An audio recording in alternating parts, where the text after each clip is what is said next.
And revisiting our top stories tonight, which were on the celebrations across the country. It's double joy for identical twins, rather for fraternal twins, Maureen Kemunto Kerina and Michelle Mochache Kerina, who are among the top performers in the just released 2025 KCSE. The twins scored straight A's, with Maureen of Alliance Girls High School achieving the maximum 84 points, while her twin Michelle of Loreto Limuru followed closely with 83 points. The sisters stood out in their respective schools for their exemplary performance, and their success comes as no surprise given their consistent academic excellence in previous years, and the close finish between them highlights just how competitive they were in the 2025 KCSE. Thank you, thank you, thank you, God. Remember, we kept on saying that easy.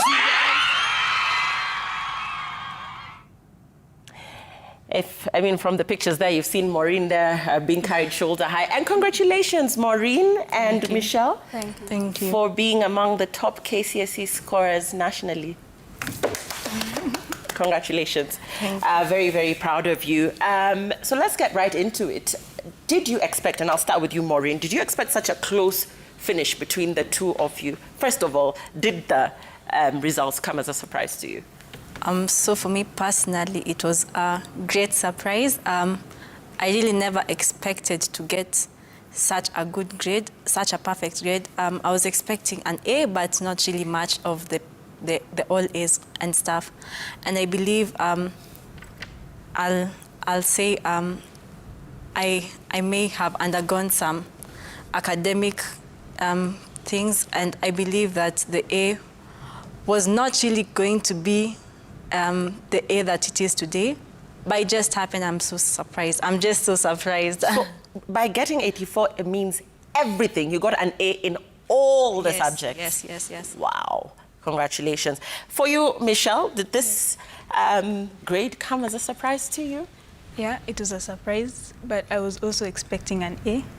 Yeah, and I thank God for all of it. Mm-hmm. Yes. Okay, great. Now, people are very curious, especially when it comes to tweens, about your study schedule, and just looking at the fact that, of course, the preparation is really key when it comes to exams. So in terms of your study timetable, take us through a normal study day for you. I'll start now with you, Michelle, since you spoke last and very briefly. A normal study day for you, as well as, seeing that you're in different schools, you're in Loreto, she's in Alliance, whether you would find yourselves studying together when you find yourselves perhaps at home during the holidays.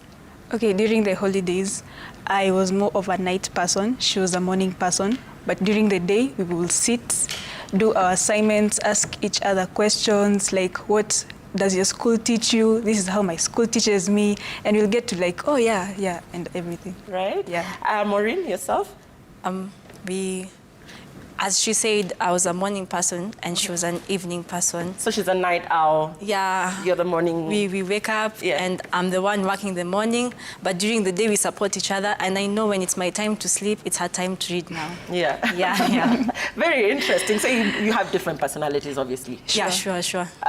So what subjects perhaps did she find challenging? Which ones did you find challenging that you were perhaps, guiding each other along in terms of, giving tips here and there based on what you've learned in your school, what she's learned in her school? So first and foremost, for me, it was English. Her school and her teachers, herself, they all really supported me in my English, because it was a bit down before, but I'm grateful it stand up well. For you, Michelle? For me, I guess it's mathematics. Yeah. I look up to her so much in mathematics. Wow. Yeah, she has been someone who gets top scores in maths. So her school, you can see how it's training her, and I usually pulled some of the knowledge from her. Yeah. Now let's go back to your earlier years, just a bit of background on you. Your primary school, were you in the same school, first of all? If not, what did you score? Let's start with you, Maureen. So first and foremost, we're in the same school. You were in the same school? Yeah. It's Mount Olives Adventist School from Ngong, Kajiado County, and I personally got 417 marks in my KCSE KCPE exams, yes. yeah. Yourself, I Michelle? scored 412 marks. Okay. Yeah. Okay, so still really just very close to each other in terms of your performance. Great. Let's talk about, you know, and you told us how you handled the difficult topics. So in terms of consistency, most candidates struggle with that. Before we get into your uni life now, which you're transitioning into, what help, how, you know, the consistency and the discipline, walk perhaps people who will be sitting now their exams after you through what really helped you scale these great heights?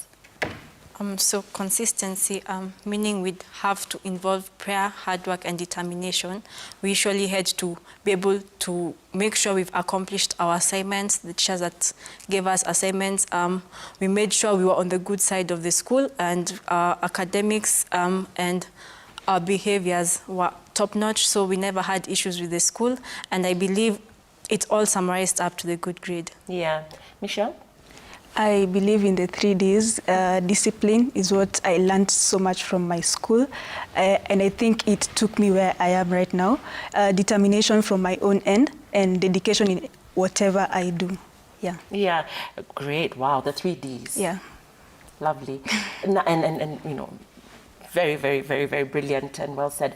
Now, in terms of inspiration, let's talk about the role that perhaps mentors, you know, academically at home, your parents have played throughout this journey. Share with us something that perhaps they may not know in terms of how they've shaped you into being who you are today and who those people are.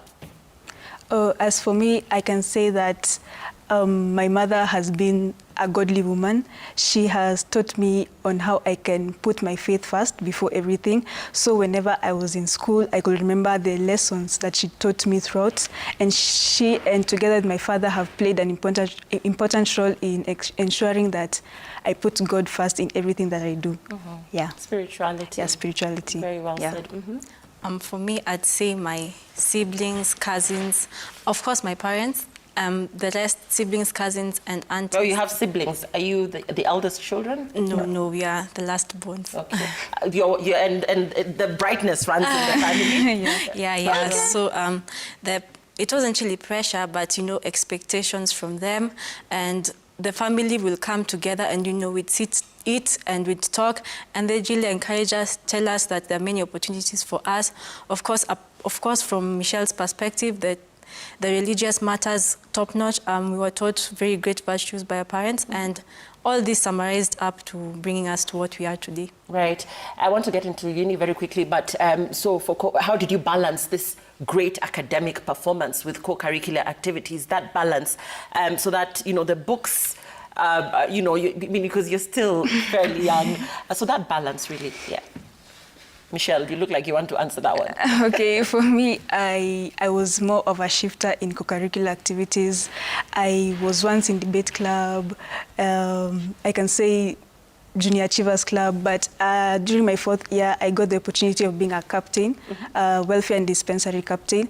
And from my 4th year, being a captain also being a candidate, it was actually challenging, but it actually made me to want to be better, because there are people looking up to you. They're like, what is she going to get? And I'm like, yeah, I have to work hard. Right, so a leadership position right there.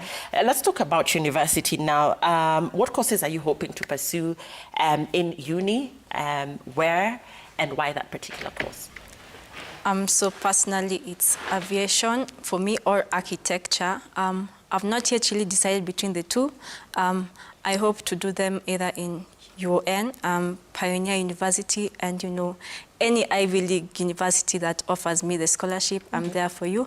There's also the question on why the course. I believe there's there's an opportunity for females to better themselves, especially in the aviation sector, because we find there are very few female pilots in Kenya, and I want to be among the very few, yeah. Right. Are you going to be in the same uni, or do you have different interests? As for me, matters on course. I want to pursue Bachelor of Medicine. I'll also like to join UON, but also if I get to go to one of the Ivy League universities, it's going to be better, yeah. Now, as we get to our finish, and a lot of congratulatory messages to you, by the way. It is your moment, like I said, shine and own it. The message that you have for parents and teachers across the country that are, supporting learners. You talked about the role that your parents have played, but perhaps to parents and teachers as well, how they can better support candidates who are just about to sit exams or who are preparing to sit exams. Yeah, so for me, I'd say give a chance to every child. Every child has their own star in them. They also want to be recognized in one way or another, and they also want to feel important. They might not feel it, but eventually it might come to shine in them. So if you give everyone a chance, a fair chance, I believe all parents and teachers should believe in their children. The way they see them, they should see them being the best in whatever they do. So that's what I think I advise to the parents and teachers, that they continue believing and trusting and inputting a lot of effort into the children so that it can result in a great output. Yes. Right. And as we close, Michelle, I'll start with you so that we can also close with Maureen. To the girls out there, those that are looking up to you and really, really applauding you and cheering you on, what would you like to say to them as they prepare to sit for their exams as well, looking at your exemplary performance and wanting the same for themselves? I can say that everyone is equal in this whole country and world. Every girl out there, you can do it. We did it, and there are other females who have also done it. So don't look at genderism and you're like, I am a female and I can't do it. You can do it, and yeah, you can achieve it. I know that. Mm-hmm. Yeah. We'll say it for the girls, but we'll also have a word for the boys. Before the boys are like, okay, fine, we're here, hello. For me, it's you can make it your own way. You can sacrifice, you can do it. I'd say sometimes you must go for the extremes, you must go through the extremes, and it might seem torture, but for me, sacrifice is not beautiful. Sacrifice is painful. You must experience the pain so that you can gain. So that's all I have to say. Right, and as we close, if you could sum up your journey in one sentence, the inspirational words that you want to be remembered for as we close this interview tonight. If you feel like you're down, just know you're up. Just know you're up. That's all I have to say. Mm-hmm. As for me, I can say, keep on, keeping on, and you will do it. Yeah. Right. This is the amazing duo of Maureen and Michelle, twins that have performed exemplary well in their respective schools. Michelle being in Loreto Limuru and Maureen here being in Alliance Girls, really having performed very well in the just released KCSE results. We wish you all the very best in your future endeavors, and we hope to bring you back here in your respective capacities as leading women in this nation. Congratulations. Thank you so much. Thank you. Right, and the Executive Director of Amnesty International Kenya, Irungu Houghton, will be the story that we'll be taking up next in the next break. We'll be right back in just a bit.